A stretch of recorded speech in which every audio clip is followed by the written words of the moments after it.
Today's date is July 14th, 2004. We're at the Warhawk Air Museum in Nampa, Idaho, and today we are interviewing Donald Lenz as part of the Veterans History Project in partnership with the Library of Congress. My name is Sam Bass, and I will be conducting the interview. Also present in the room is Allie Hill, director and cameraman. Mr. Lenz, welcome, and please give us your full name, your birth date, and your address. My name is Donald Lenz. My birth date is 9/14/25, and my age, 79. And my address is 3502 Highway 45, Melva, Idaho. Don, first of all, could you tell us where you were born and a little bit about your early life? I was born in Ashton, Idaho, and I was moved down to Nampa when I was in the 5th grade and spent the rest of my life here in Nampa, Idaho. Tell us about your family. I went to school. I was one of 7 children. I've got a twin brother that went to the service same time I did and everything, and that's about the size of it, I guess, family. How old were you when the war began in 1941? 1941, well, let's see, what 25 and what is 41? About 17 probably, 16 or 17. So you were in high school and you remember the time of Pearl Harbor? Oh yes. Mm-hmm. What was the community reaction? What was your reaction? Oh, everybody was upset. We heard about it about 4 o'clock in the afternoon, and we was coming back from duck hunting on the Snake River. And when we got home, everybody sat by the radio and listened. And that was about what. So peaceful rural life in Idaho came to an end at that time? It came to an end, yeah, absolutely, yeah. Were there a lot of people enlisting, do you recall? Oh, quite a few, yes. Mm-hmm. Was there a great concern, a fear that we're going into a war that we might not win? Or what was the feeling? I really don't know, but I heard a comment by a guy said, I wonder what would have happened if we'd have lost the war. And I never once thought of it that way. And you wonder what would have happened. But that's about the size of it, I guess. You received your draft notice when you were 18? 18, Right out of high school? Right out of high school, yes. And then you joined when? Let's see, I received my draft notice in September, and I was already inducted by October. So I didn't have much time to think about it. But not into the Army? No. They took us in, the Navy wanted us, and me and my brother said, well, can we stay together? And they said no, because of the Sullivan brothers on the ship that went down. So we said, okay, we won't join the Navy, or go in the Navy. So they shipped us to Fort Douglas into the Army. So we spent our time down there at Fort Douglas. Tell me a little bit about it. What do you recall? The only way you could get into the Air Corps at that time was by going in as a cadet. And you had to take the cadet test and everything. So, of course, we didn't want the Army, so we said, well, we'll try for the cadets. And they accepted us. They sent us down to Fort Douglas, and we went through basic training there. Where's Fort Douglas located? Fort Douglas out of Denver, Colorado. Okay. Not Fort Douglas, Buckley Field. That's Fort Douglas in Utah. That's where we was at. No, Buckley Field. They run us through the psychomotor and all that stuff to pass as cadets, and of course, they said we don't need any more pilots or anything like that. We need gunners. So anybody that didn't enlist will become a gunner. So that was the answer to that.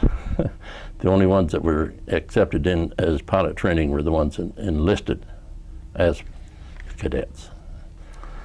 As a gunner, what kind of training did you receive? Oh, they sent us, after basic training, they sent us down to Las Vegas to, what was the name of that place? Don't remember what the name of it was. We went down there and we learned to handle a 50 caliber machine gun. In order to pass, you had to take it apart and put it back together, blindfolded. And then they give us training on the plane, and we flew over the gunnery range in Death Valley is where the gunnery range was, and we practiced there. What sort of plane were you flying in? B-17, the B-17 at that time. And after that, then they sent us to, where was that? In Florida, Tampa, Florida. Put us down into a cave where they kept the ballpark people, and hot, holy Moses, was it hot there. Anyway, then they assigned us to a crew, and we went to Gulfport, Mississippi, and we took our crew training and our overseas training there. When you say we, were you and your brother still together? Yes, we were still together, but we were on a different crew. They wouldn't let us be on the same crew, which was fine. And we completed our training then, and we got a furlough. And I got a furlough, my crew did, but my brother's crew didn't. And of course, my pilot was a old timer. He had been in the Pacific War already and was back and was on his second tour as a pilot. He was a bombardier prior to that. So he had a lot of influence. So he goes and gets my brother's crew furlough too.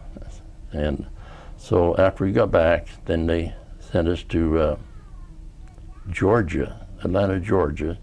We picked up a new plane there and flew from there to Bangor, Maine, I think it was, and then to the Newfoundland, then to the Azores, then to Marrakech, Africa, then to Tunis, and then to some little place in Italy, and then to Foggia, and that's where we stayed. What year was this now? That was in 1944, fall. I think it was September 44. And you were now in Italy? Yes. Mm-hmm. What part? Foggia, Italy.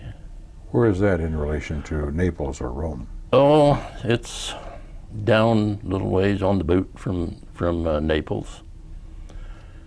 And that's about all I can tell you about How that. large was it? How large? Mm-hmm. Well, it was pretty. A town. The town was pretty well bombed out. There wasn't much down there, but it was a pretty good sized town, and it was amongst the olive groves. I had a lot of olive groves there, and we was dispersed out amongst those in the mud. Were you able to relate with the citizens of the area at all? Oh, pretty much, yeah. What was their feelings about your being there as basically an invading force? They were glad to see us. They were glad to see us. They were tired of Mussolini and were glad to get rid of him. And that's about it. From there though, what kind of missions did you go on? We went to, I've got a copy of my missions here that went on. Show us a little bit about some of the things that you have here then. Oh. Do you have photos of this time? Yeah, I've got photos Okay. of, oh, this is what I had, this is me and my brother in Italy. Yes. I think he's already been interviewed here. So this was when I graduated from gunnery school. Okay, and this is the class that I graduated with.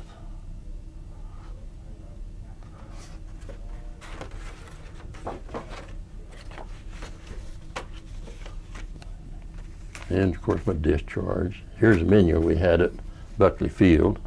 I don't know whether you want to see that or not. Sure, just hold her up.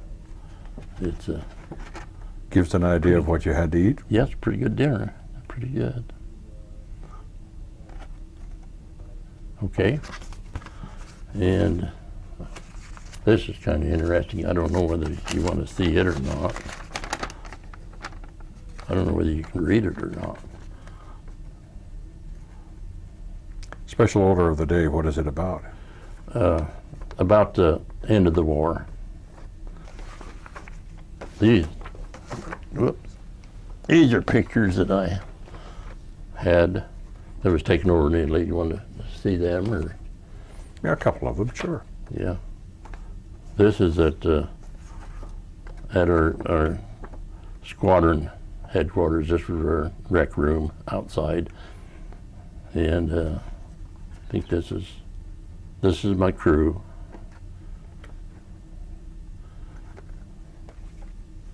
This is, I don't know, oh, just a picture of the plane getting ready to take off, I guess. And then this is in flight.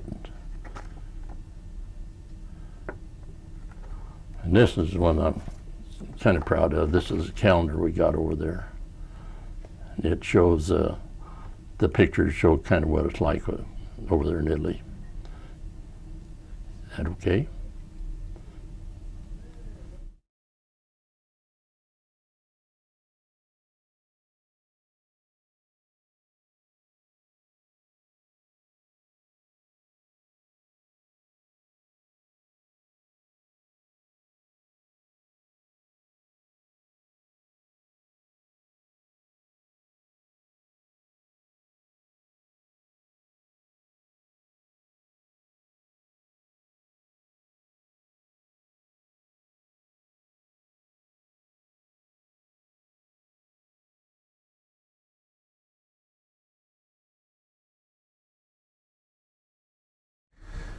You have a scarf.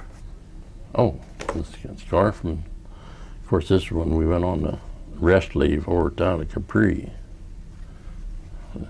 Silk scarf.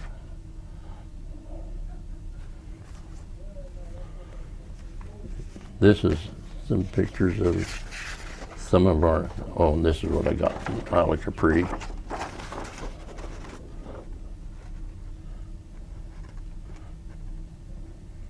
Little R&R on Capri. Yes. How did you like that? That was fun. That was nice. It What really did you was. do? Yes. Oh, we went, just had dances. I had dances and viewed everything on Isle of Capri. One of the things that I really enjoyed more than anything else was the cathedral up on the top of Anna Capri, and it was showed some of the paintings of the guy that painted on the ceilings. What's his name? Michelangelo? Yeah, Michelangelo. Yeah. Mm-hmm.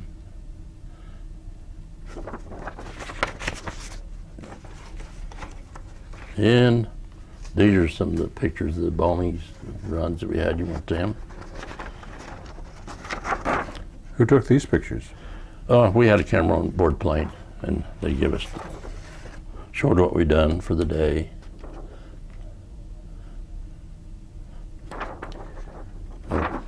And here's another one that shows the bombs. Where were you usually going when you're flying your missions? Where were we going? Mm-hmm. You know, that was something that they never told us until we was up in the air. Then they told us our target. We never knew until we got in the airplane and got off and where we were going to go. These are some orders that I had when they released me. I don't know whether you want them or not.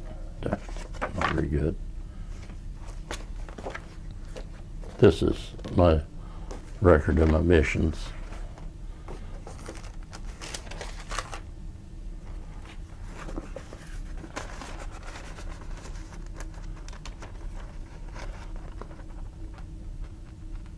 How many missions did you fly? 35.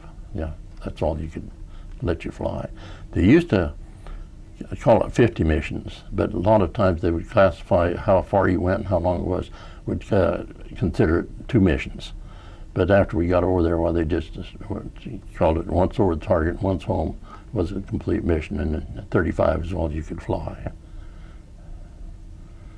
You were able to make 35 missions without any injuries? Mm-hmm. Did, luckily. I'm not saying that our plane didn't get banged up a little bit, but,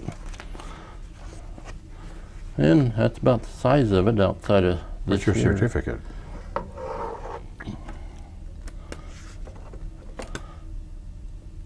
How did you earn that? They just give it to me. Yeah, just give it to me. When I completed my missions. You also brought along your uniform.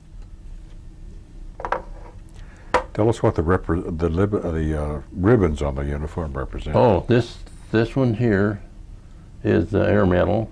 It's got 3 oak leaf clusters. You get one issued every time you went 5 missions over the target. This is a good conduct medal, and this is European Theater ribbon with supposed to be 6 clusters on there. I think there's only 3. And the eagle on the right breast. You know, I don't know what that's for. I really don't. I don't know what that's for. But that's about it, I guess. Okay. How long did you stay there? Did you spend your entire service combat area? I was over there in Foggia for 8 months, 9 months. It's all longer we was there. And making 35 missions. Yeah. Mm-hmm. Coming back with from each one of them. Yes. And the last mission, I climbed out of that airplane, I kissed the ground. I said, I'm not ever going to ride in one of these again. But I ate those words when they come here with the B-17 in Caldwell, and they offered flights, and that son-in-law bought me a flight on that thing. So I enjoyed it. It was fun. A little different. Nobody's trying to shoot you down this time. Absolutely. Yep. How stressful was that period for you? Oh, over there? Yeah, you were what, 19? Yes, 19. Terrible. Yes. Wondering every day whether you're going to get back or not. And did you lose a lot of aircraft? yes, we lost quite a few. Some of them were just overloaded and crashed on takeoff. Couldn't get in there. And of course, this one picture shows the Italian mud on the runway, you know, and that hindered the planes a lot. But we had a good crew. We had a good pilot. Were you able to keep in contact with any of your crew members afterwards? Yes, we had a reunion here in, when was that? About 87 or somewhere in there, in Arkansas. But there was only 3 of my crew members attended, but my brother's crew was just, they were all there. And so your brother made it through safely as well? Yes, he made it through safely. Now he's your twin brother, did you say? Mm-hmm. Yeah. Okay. So, and I guess that's about all. After your 35 missions, what happened to you? Oh, they were, oh, some of them were pretty long, some of them were bad. We got shot up pretty bad once coming over Vienna, and we pretty never made it back over the Alps. We had lost one engine, and the other one was just about ready to quit. But we made it over the Alps and landed at a emergency landing field in Yugoslavia. We could have never made it back to Foggia, so we got off there, and this is a picture here of the plane and my crew up here on top of my crew, and it shows the cowling off that one engine. It fell off as we landed on the runway, and due to the fact we couldn't feather one engine, vibrated the airplane so bad that it about shook it to pieces.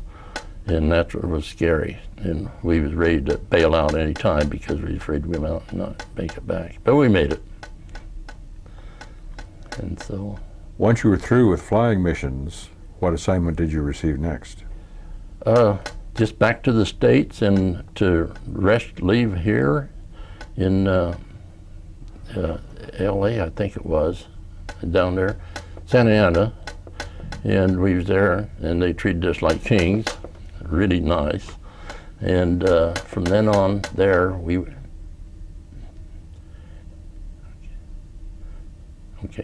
and then from there, we went to Liberal, Kansas, and they didn't know what to do with us there, so they made MPs out of us. You went from a gunner to an MP? Yeah, to an MP. You didn't volunteer for that job? No, they just told us that's what we was going to do. So that's where my MP thing comes from. And I guess from there we went to Goodfellow Field in Texas. Goodfellow Field in Texas, and they were going to make, I guess it was crew members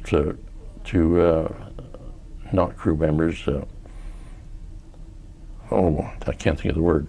Anyway, you're supposed to take care of the small training planes for the pilots down there, which we didn't know nothing about. We got down there, and the sergeant that was interviewing us says, "What are you doing here?" And I said, "Why? What do you mean?" He said, "You got enough points. You should have been out a long time ago."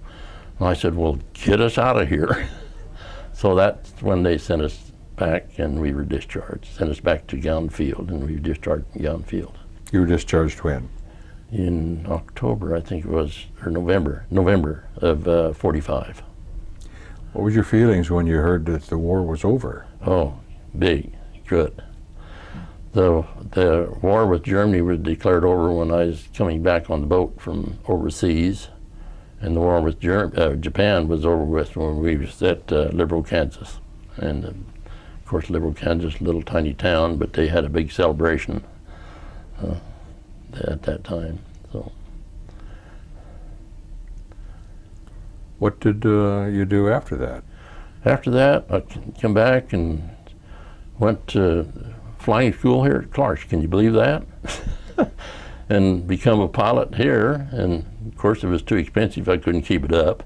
So I went to farming. And so I farmed the rest of my life until I retired. You farmed in this area? Yes. From so the you've spent most of your life, except for the war, in Idaho. Yeah. Yes.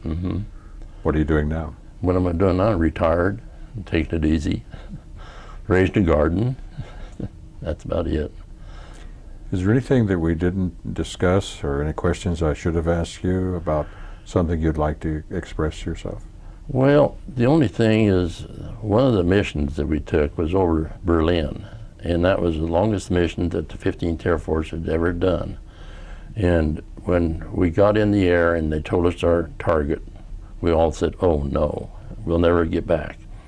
Well, we got back, but it was just on fumes. We had no fuel hardly left. And I probably shouldn't say this, but I think some commander wanted to make a name for himself because the war was pretty well over with at that time. The only thing we had to worry about was flak. Fighters were, that was the first jet fighter I'd seen, was a German-made jet fighter come up and radioed our altitude down to the guns on that shot at us. And brother, he had us zeroed in. And that was about it. And then, one night mission we went on, a single night mission. That was scary.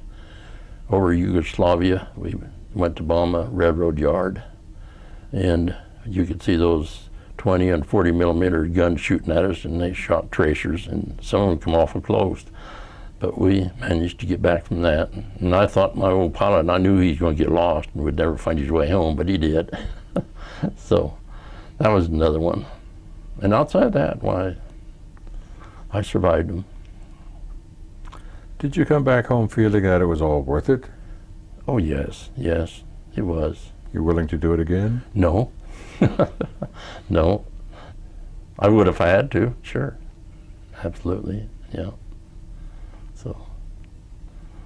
How's your brother? Is he still here also? Yes. He's still here. I think you've interviewed him here a while back. So. Thank you for sharing your recollections, Mr. Lenz. Well, I appreciate it. I'm glad to do it.